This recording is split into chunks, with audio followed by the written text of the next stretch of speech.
जैसे ब्रह्मा जी का जन्म होता है, ब्रह्मा जी चारों तरफ देखने लगते हैं। चारों तरफ देखा तो चार मुख हो गए ब्रह्मा जी के, चार मुख। चारों तरफ देखा, केवल जल ही जल है, केवल जल ही जल है, और कुछ नहीं, केवल जल ही जल है। ब्रह्मा जी देख रहे हैं, केवल जल ही जल है, जल के अतिरिक्त तो कुछ नहीं। तो ब्रह्मा जी उस कमल के नाल को पकड़ करके सहस्त्र साल अंदर चले गए, जल के भीतर चले गए, लेकिन भगवान का कोई आता पता नहीं। वो जल के भीतर से बाहर आए, बाहर आने के बाद फिर उन्होंने तपस्या करना प्रारंभ कर दिया, तप करने लगा। और जैसे वे तप करने लगे तो उस समय उनके सामने भगवान प्रकट हुए साक्षात। और उस समय भगवान ने कहा, हे वत्स, मेरे द्वारा ही तुम्हारा सृजन हुआ है, मैंने तुम्हें सृष्टि किया है। और सुनो पुत्र, सुनो सुनो, मैं तुम्हें बताता हूं। तो सबसे पहले भगवान ने जो बात कही वो हमें ध्यान देने की है। भगवान ने कहा, भगवान कहते हैं, अहमेवा समेवाग्रे नान्यद सद सद सद परम पश्चादहम यदे तच्च स्ववशिष्यते स्वस्महम ऋते अर्थम यत् प्रतीयेत न प्रतीयेत चात्मनि तद्विद्यात् मनोमाया यथा भास यथा तमो।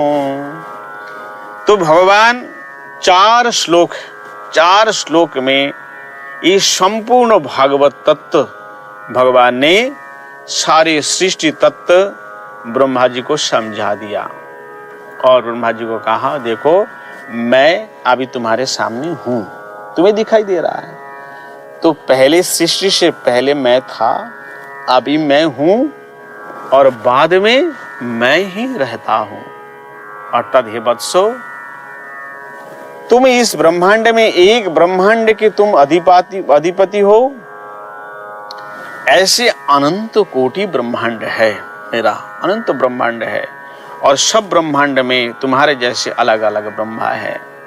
इसीलिए ये जो भगवान ने ब्रह्मा जी को सर्वप्रथम जो कथा सुनाई थी, वही ये चतुर्श्लोकी भागवत कहते हैं इसे, चतुर्श्लोकी भागवत। तो भागवत का प्रादुर्भाव भगवान श्री कृष्ण के मुख से ही, भगवान के मुख से ही ये ब्रह्मा जी को सबसे पहले सुनाया। तो सबके दिल में यही बात रहती है, ये वेद तो आदि शास्त्र हैं, हम वेद को तो जानते हैं, और यहाँ बड़े बड़े महात्मा हुए वेद के गता, चतुर्वेद के। तो ये वेद कहाँ से प्राप्त हुआ हमें, वेद कहाँ से प्राप्त हुआ? तो सबसे पहले ये जो भगवान ने ब्रह्मा जी को कहा था, इसी से ही ये चार वेद बने। और वो कब बने वो भी हम बता देंगे, कैसे बने वेद, चार वेद।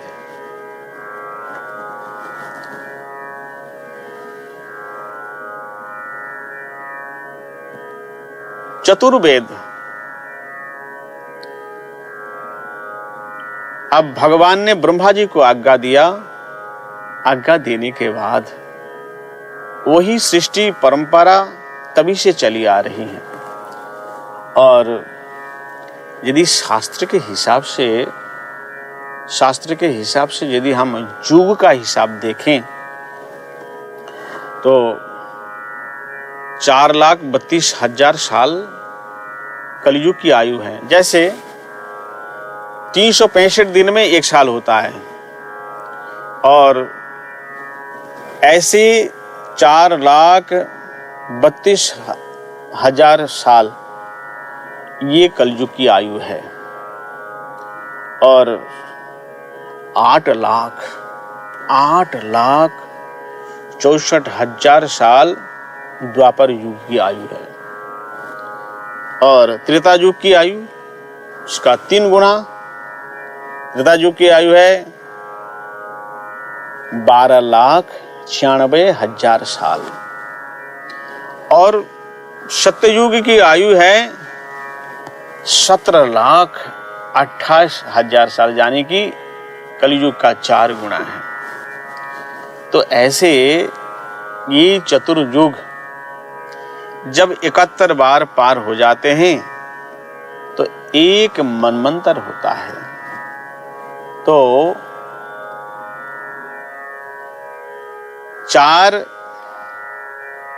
14 मनमंत्र है। 14 मनमंत्र में अलग अलग मनु होते हैं। जैसे एक एक मनु में एक एक राजा, 14 मनमंत्र है।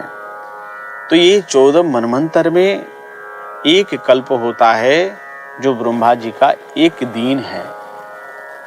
और जैसे हमारे 1 दिन, 2 दिन, 3 दिन ऐसे, तो इतने में ब्रह्मा जी का एक दिन होता है।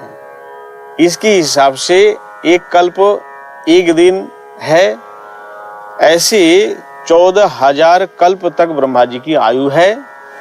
और ब्रह्मा जी के आयुष काल में जो कारणोदकशाही विष्णु, जो ब्रह्मांड के रचयिता है, वे एक बार पलक झपकते हैं, एक बार निमि कहते हैं उनको, एक बार निमि। तो आप सोचिए इस समय का हिसाब क्या है। तो सत्ययुग की आयु 17,28,000 साल। उस समय की जो स्थिति थी, सत्ययुग में क्या है, सत्य का अर्थ क्या है? सत्य का अर्थ है जो सारे लोग सत्य बोले। इस सत्य के ऊपर भी हम एक दिन सुनाएंगे सत्य क्या है। इसके ऊपर बहुत ही आनंद आएगा, सत्य क्या है। तो आज हम भागवत सर्वश्रेष्ठ मैंने उसको कहा है, तो इस तत्व के ऊपर हम आप सुना रहे हैं। इसको ध्यान में रखना पड़ेगा कि भागवत क्यों सर्वश्रेष्ठ है, इसके ऊपर। तो आज सिर्फ एक ही तत्व के ऊपर बोलेंगे आज। तो मैंने एक ही शब्द लिया है। 5 तत्व श्रेष्ठ है, उनमें भागवत सर्वश्रेष्ठ है। भागवत शास्त्र भक्ति तत्व कहें ते ही भागवत समो कोनो शास्त्र नहीं। इसका अर्थ है भागवत सर्वश्रेष्ठ शास्त्र है। तो सत्ययुग में सभी लोग सत्य बोलते थे। इसीलिए उस समय मनुष्य की जो बुद्धि की स्थिति और आयु की जो स्थिति थी, उस समय 1,00,000 वर्ष इंसान जीवित रह सकते थे। तो उस समय गुरु परंपरा थी। गुरुजी अपने शिष्यों को सारा ज्ञान, सारे वेद वेदांत, सारा ज्ञान उनको दे देते थे। और आज के डेट में उसी का अनुकरण हम करते हैं। कैसे? जैसे हमने एक मेमोरी बनाई है, 1 TB 2 TB, तो कंप्यूटर में 2 TB फिट कर दिया और उसी में जितना अपने पास जो कुछ है उसमें स्टोर कर दिया। तो ऐसी सेम टू सेम गुरुजी सारे विद्या को सिखा करके और अपने शिष्यों में एकदम फिट कर देते थे, एकदम, यानी कि जो कुछ उनको सुनाते थे याद हो जाती थी। इसीलिए सत्ययुग में वेद का नाम था श्रुति।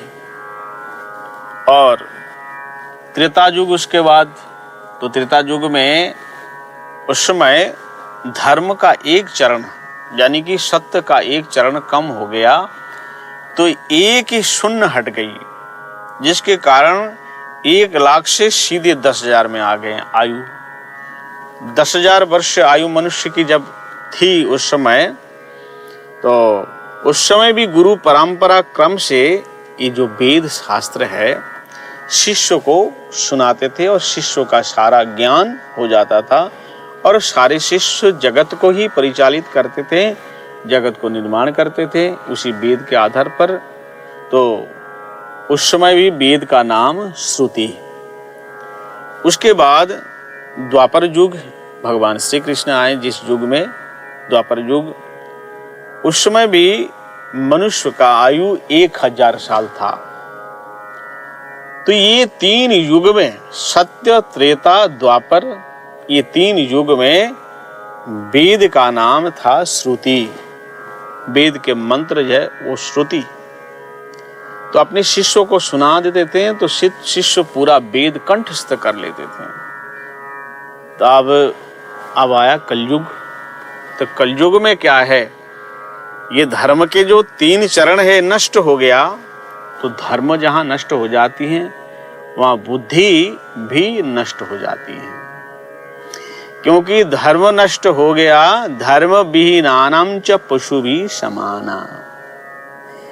जिस दिन हमारा धर्म नष्ट हो जाएगा उस दिन हमारा जीवन पशुवत हो जाएगा। पशु किसे कहते हैं?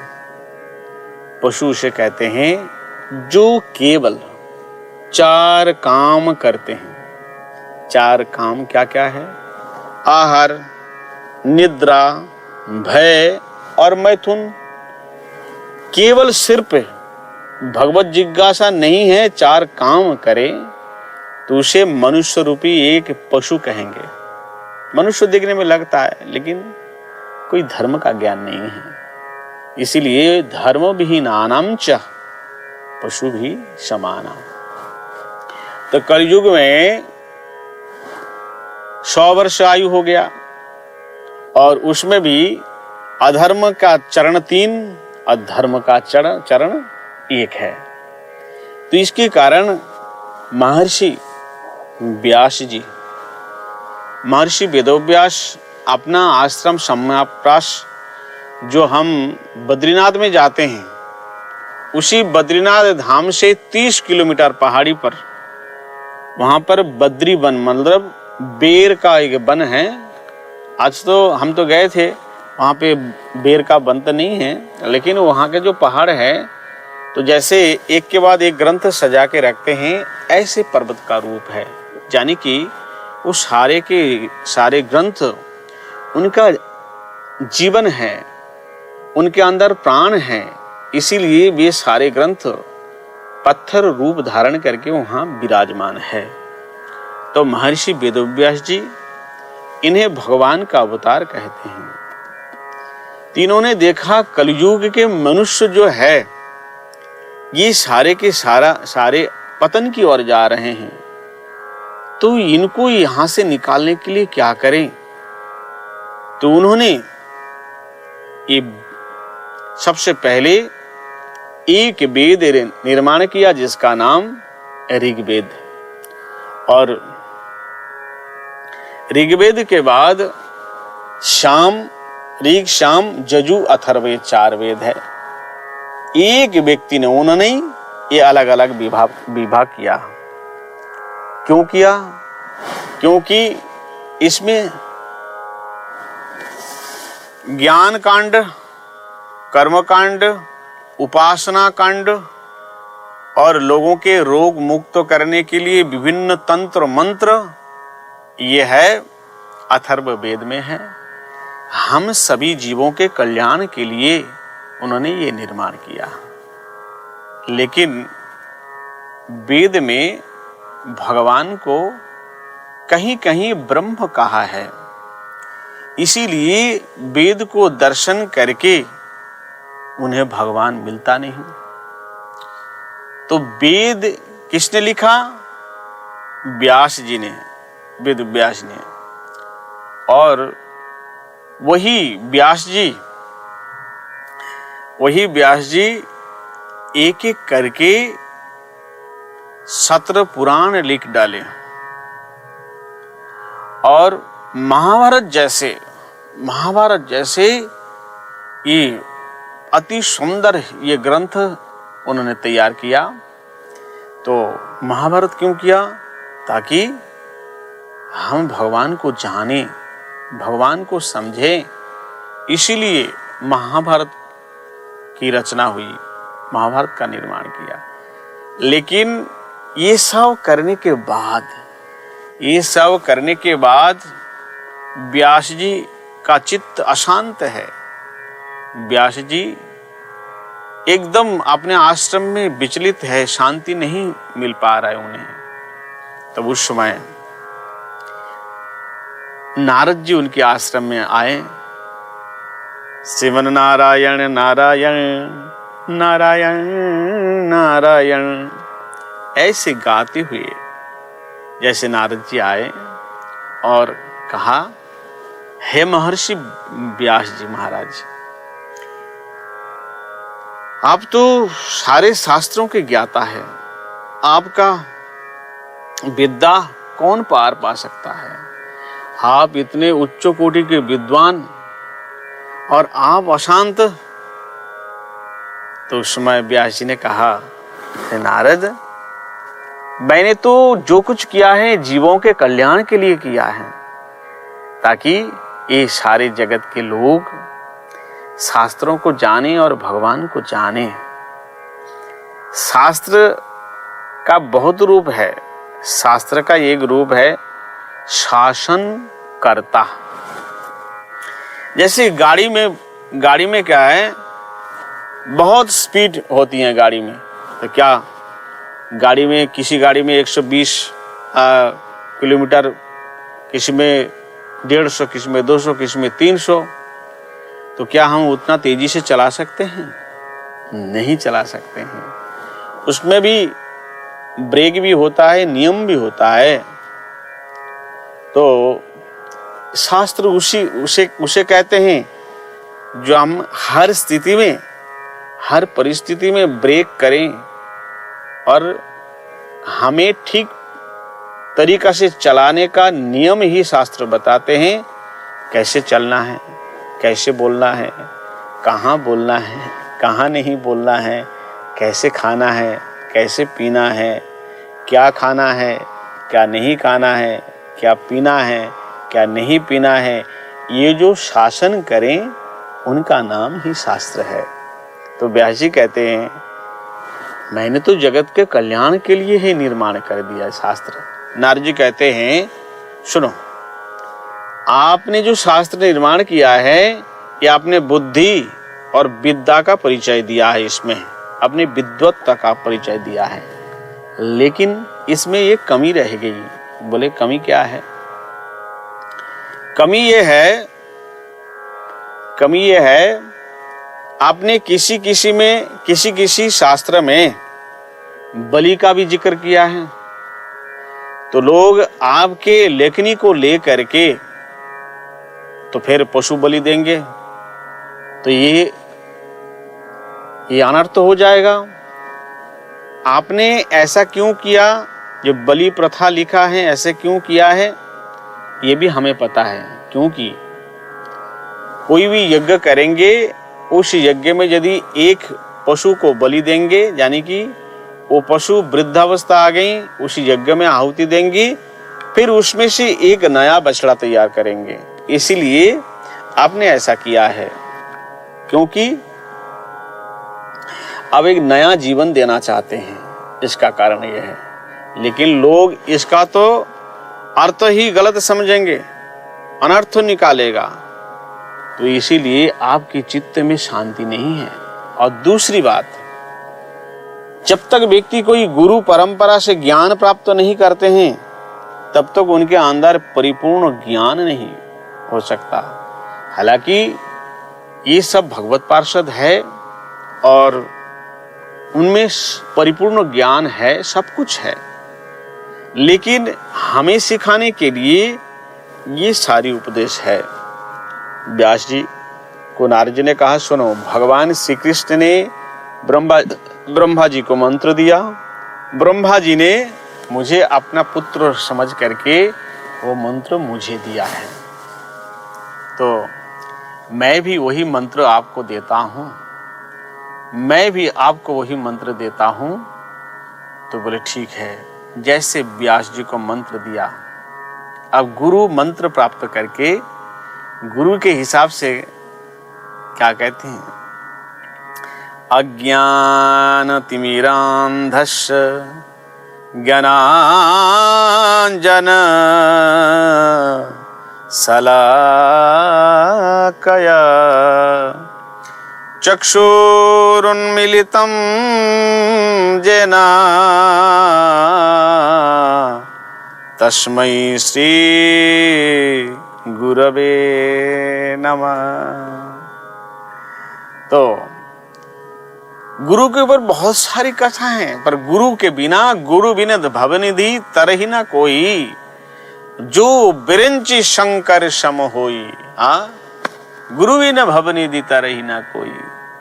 तो गुरु के बिना भव सागर पार नहीं कर सकता कोई भी हो। तो नारद जी ने जब ज्ञान दिया तो गुरु का ज्ञान प्राप्त। गुरु ज्ञान मतलब क्या है?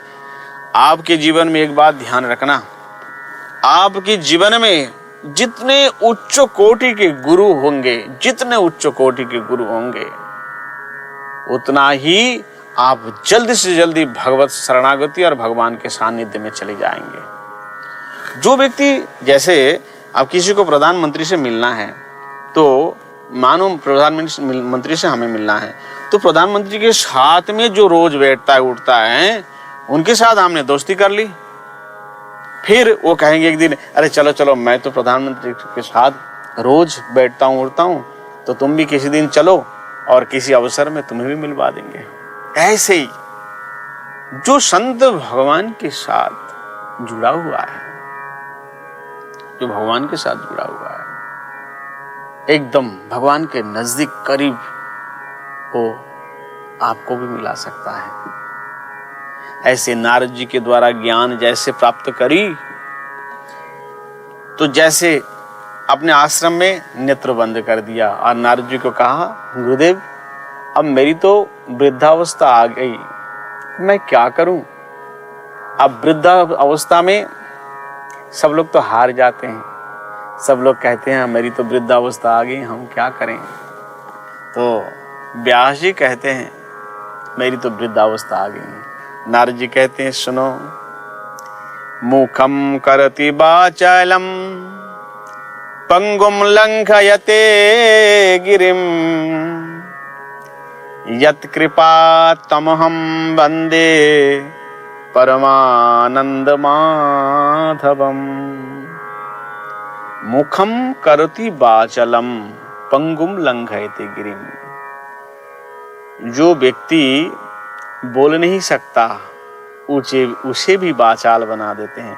अच्छा, वाचाल शब्द संसार में कहते हैं, जो अनाप शनाप बोलते हैं उसे वाचाल कहते हैं, लेकिन भगवत मार्ग में वाचा अलंकरति इति वाचालम, इसका अर्थ है जो भगवान की महिमा कीर्तन करते हैं, उस चाहे गांव की भाषा में क्यों ना हो, देहाती भाषा में क्यों ना हो, उनके वाणी को भगवान अलंकारित कर देते हैं, अलंकृत कर देते हैं। इसीलिए जो बोल नहीं सकते वो बोल पड़ता है। और पंगु लंघयति गिरिम, जो व्यक्ति पंगु है, चल नहीं सकते, वो पर्वत भी पार कर जाते हैं, भगवान की कृपा अगर हो। और इसीलिए कहा यत् कृपा तमहम वंदे परमानंद माधवम। आज नेत्र बंद कर लिया। नेत्र बंद करने के बाद अपने तपोभूत अंतःकरण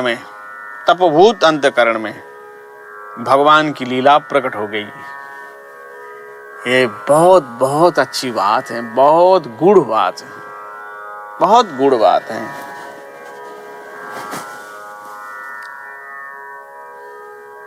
भगवान गुरु के द्वारा मंत्र प्राप्त करने के बाद यदि उसी मंत्र को जाप करें और वो मंत्र अगर सिद्ध हो गई तो साक्षात भगवान प्रकट हो जाएंगे। ऐसे ही महर्षि व्यास जी के चित्त में साक्षात भगवान प्रकट हो गए।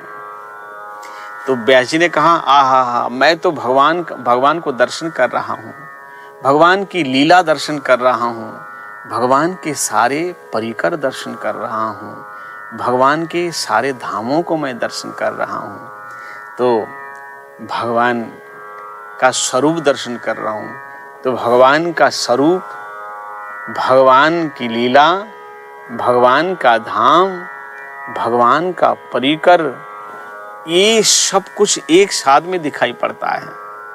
तो कहते हैं मैं नेत्र खोलूं तो मुझे कुछ दिखाई नहीं पड़ता है, मैं कैसे लिखूं? क्योंकि नेत्र खोल के ही हम लिख सकते हैं, नेत्र बंद करके कुछ नहीं लिख सकते हैं।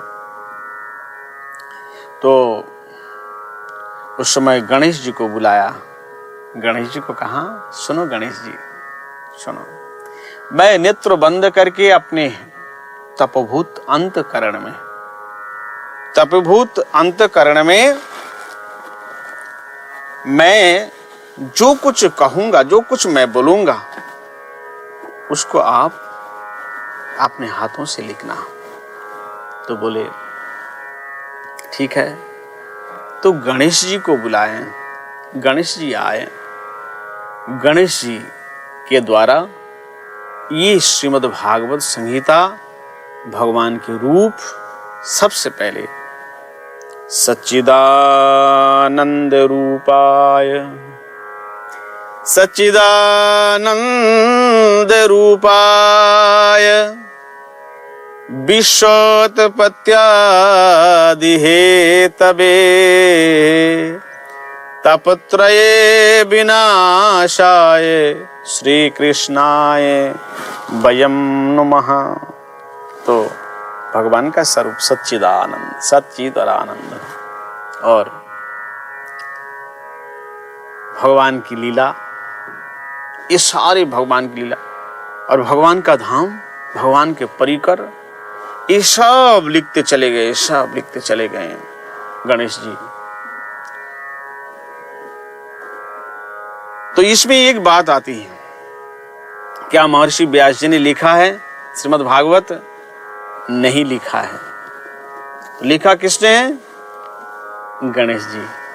और प्रकट कहां हुआ?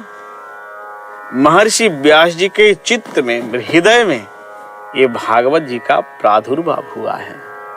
देखो, जब कोई मूर्तिकार मूर्ति निर्माण करते हैं तो 8 प्रकार की मूर्तियां होती हैं, 8 प्रकार की। उसमें शैली दारूमयी, जैसे शैली मतलब शिलादारा, पत्थर की मूर्ति है। दारू मतलब लकड़ी द्वारा भगवान का मूर्ति बनाना। और सोना सुवर्ण से बन सकता है, चांदी से बन सकता है, पीतल से बन सकता है, और पंचधातु, अष्टधातु इनसे बन सकता है। और मिट्टी से भी, मिट्टी में भी भगवान की मूर्ति बन सकती है। तो ये 8 प्रकार की मूर्ति हैं। तो श्रीमद् भागवत का जो मूर्ति प्रकट हुआ है व्यास जी के अंतःकरण से, ये कौन सी मूर्ति है? इसे कहते हैं वांगमयी प्रतिमूर्ति श्रीमद् भागवत महापुराण। इसीलिए भगवान की यही तो लीला की विशेषता है। अब एक बात आपको कहता हूं, आप बताइए, जैसे प्रहलाद जी महाराज के कारण भगवान नरसिंह रूप धारण किया, सभी लोग जानते हैं।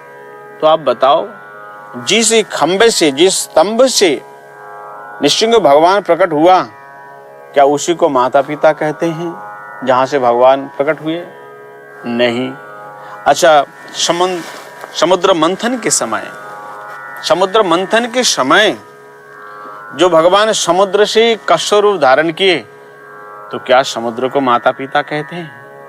नहीं कहते हैं। ऐसे ही भगवान को जहां से जो काम करना होता है, जहां जैसे रूप धारण करना होता है, भगवान ऐसे रूपों को प्रकट करते हैं, ऐसे माध्यम से। जैसे नृसिंह भगवान के रूप धारण करना था भगवान को, इसीलिए भगवान वो खंबे से प्रकट हो गए। समुद्र मंथन के समय भगवान को कश्यप रूप धारण करता था, समुद्र से प्रकट हो गए। ऐसे अमृत को लेकर के द्वंद्व हुआ तो उसमें भगवान मोहिनी रूप धारण कर लिए।